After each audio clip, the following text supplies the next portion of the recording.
Assalamualaikum. Halo, udah kenal saya belum?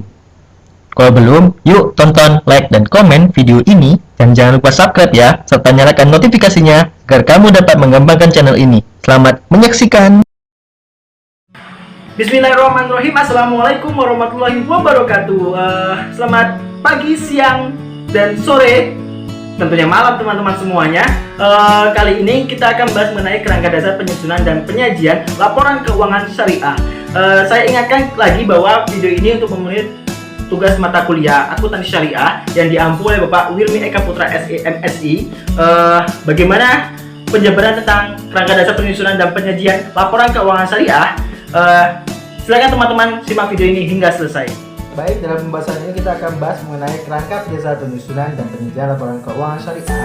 Yang kedua adalah konsep dasar akuntansi menurut AAOIFI dan pemikir Islam. Berdasarkan KPBDLK Syariah, transaksi syariah berdasarkan pada prinsip yang pertama adalah persaudaraan atau ukhuwah. Esensinya merupakan nilai universal yang menata interaksi sosial dan harmonisasi kepentingan para pihak untuk bermanfaatan secara umum. Dengan semangat saling tolong-menolong, transaksi syariah menjunjung tinggi nilai kebersamaan dan memperoleh manfaat. Yang kedua adalah prinsip keadilan. Adalah esensinya menempatkan sesuatu hanya pada tempatnya dan memberikan sesuatu hanya pada yang terbaik, serta memperlakukan sesuatu sesuai dengan posisinya. Interpretasi keadilan dalam kegiatan usaha berupa aturan prinsip muamalah yang melarang adanya unsur riba, kezaliman, maisir, horor, dan lain sebagainya. Selanjutnya adalah kemaslahatan atau maslahah. Esensinya merupakan segala bentuk kebaikan dan manfaat yang berdimensi duniawi dan ukhrawi, material dan spiritual, serta individual dan kolektif. Selanjutnya adalah keseimbangan atau tawazun. Esensinya meliputi keseimbangan aspek material dan spiritual, aspek private dan public, serta keuangan dan sektor real, bisnis dan sosial, dan keseimbangan aspek pemanfaatan dan pelestarian.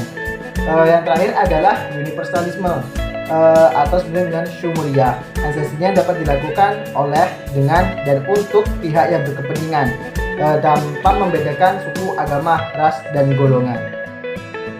Selanjutnya adalah beberapa karakteristik transaksi syariah yang disebutkan dalam KDPP KLK syariah, diantaranya yang pertama adalah tidak mengandung unsur riba, tidak mengandung unsur maisir, tidak mengandung unsur kezoliman, tidak mengandung unsur horor, dan yang terakhir adalah tidak mengandung unsur haram. Konsep dasar akuntansi menurut AAOIFI dan pemikir Islam.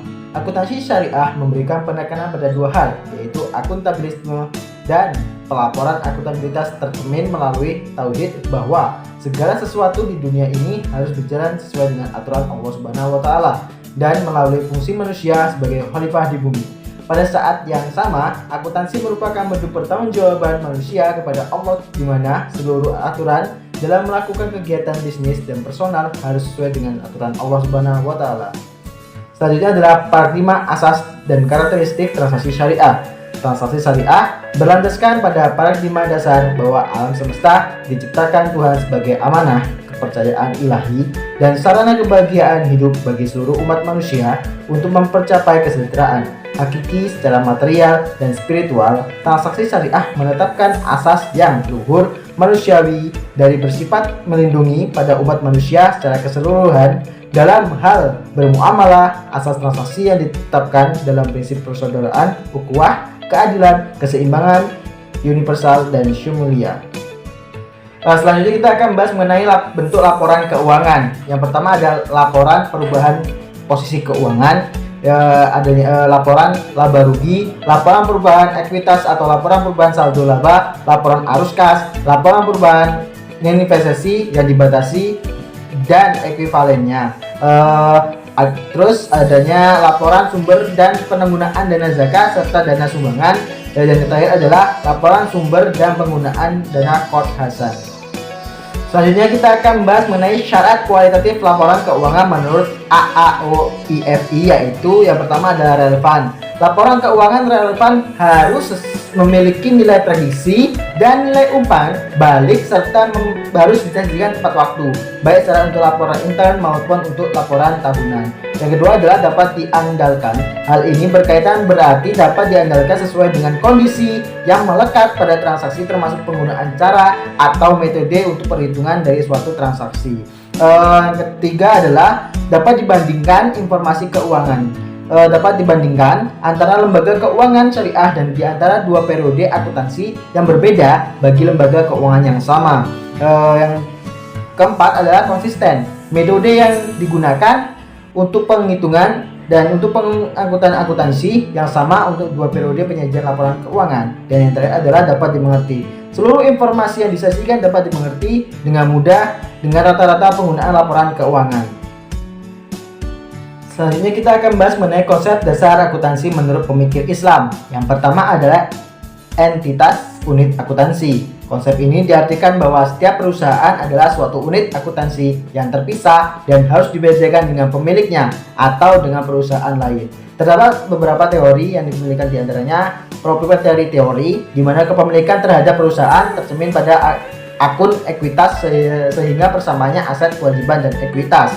Adanya entity teori, di mana pemilik hanya memiliki hak atas sebagian dari kepemilikan perusahaan karena pemilik adalah hanya salah satu yang berhak atas perusahaan, sehingga persamaannya adalah aset, kewajiban, dan ekuitas.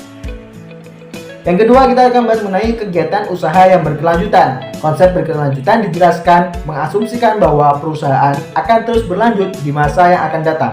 Konsep ini juga banyak dikritisi oleh para pemikir akuntansi, termasuk pemikir akuntansi Islam. Mereka yang menolak konsep ini yaitu adalah Adnan dan Gavakin, beralasan bahwa semua makhluk adalah fana, tidak dapat hidup selamanya, dan hanya Allah yang akan terus hidup selamanya.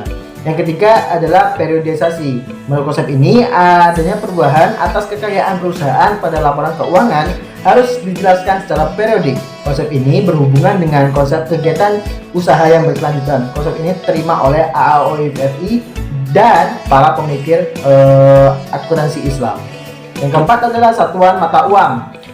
Pemikir akuntansi dan ulama fikih berbeda pendapat tentang konsep ini. Antara lain adalah Ahmad Nabil yang menyatakan bahwa penggunaan uang sebagai alat perhitungan dalam lingkungan inflasi tinggi sangat dipertanyakan. Atiyah mengusulkan bahwa penggunaan emas dan perak sebagai alat ukur karena keduanya komoditas tersebut memiliki nilai yang konsisten dan penentuan nisab zakat juga menggunakan komoditas tersebut. Yang kelima adalah konservatif. Merupakan konsep yang kelima adalah konservatif, merupakan konsep yang digunakan oleh akuntan untuk melaporkan nilai yang rendah untuk aset dan mendapatkan serta nilai yang tinggi untuk kewajiban dan beban. Yang keenam adalah harga perolehan, merupakan konsep di mana aset dicatat sejumlah kas atau setara kas yang dibayarkan pada aset memperoleh sesuatu, sedangkan kewajiban dicatat pada jumlah uang yang akan diterima dari pertukaran atas kewajiban. Pemikir akuntansi Islam lebih memilih untuk menggunakan nilai sekarang dibandingkan harga perolehan khususnya untuk merealisasikan zakat. Yang ketujuh yaitu penandingan antara pendapatan dan beban, merupakan konsep di mana pendapatan diakui pada suatu periode tertentu sesuai dengan prinsip pengakuan pendapatan secara bersamaan dengan pengakuan beban. Peneliti akuntansi Islam berbeda tentang konsep ini. Mereka menganggap konsep ini kurang penting karena akan lebih baik melakukan penelitian laba dengan pendekatan aset liability, sehingga jika aset bersih naik berarti telah terjadi laba. Yang kedelapan adalah dasar akrual. Konsep ini mengatakan bahwa pengakuan pendapatan dilakukan saat suatu manfaat itu diperoleh. Konsep ini diterima oleh AAOIFI, sedangkan para pemikir yang lain menyatakan bahwa konsep ini tidak dapat digunakan sebagai cara menghitung zakat, mengingat zakat harus dibayar berdasarkan kekayaan yang telah diterima. Yang 9 adalah pengungkapan penuh. Konsep ini mengharuskan pengungkapan informasi sesuai dengan kebutuhan informasi dari mayoritas pembaca laporan keuangan. Konsep ini diterima oleh para pemikir akuntansi Islam karena sangat mengutamakan prinsip keadilan, termasuk keadilan dalam memperoleh informasi. Yang terakhir adalah substansi mengungguli bentuk. Konsep ini mengatakan bahwa hakikat dari suatu transaksi lebih penting daripada bentuk hukum transaksi itu sendiri. Penerapan substansi mengungguli bahwa bentuk pada akuntansi konvensional adalah capital leasing. Ketentuan syariah tidak mengenai konsep ini, mengingat seluruh transaksi didasarkan atas akad, dan akad tersebut akan selalu sama antara bunyi akad dalam bentuk hukum dan substansi dari akad itu sendiri. Karena Islam melarang transaksi yang kurang jelas. AAOEFI sendiri tidak menjelaskan tentang konsep ini. Mungkin itu yang dapat saya sampaikan dalam presentasi ini. Saya akhiri. Wassalamualaikum warahmatullahi wabarakatuh.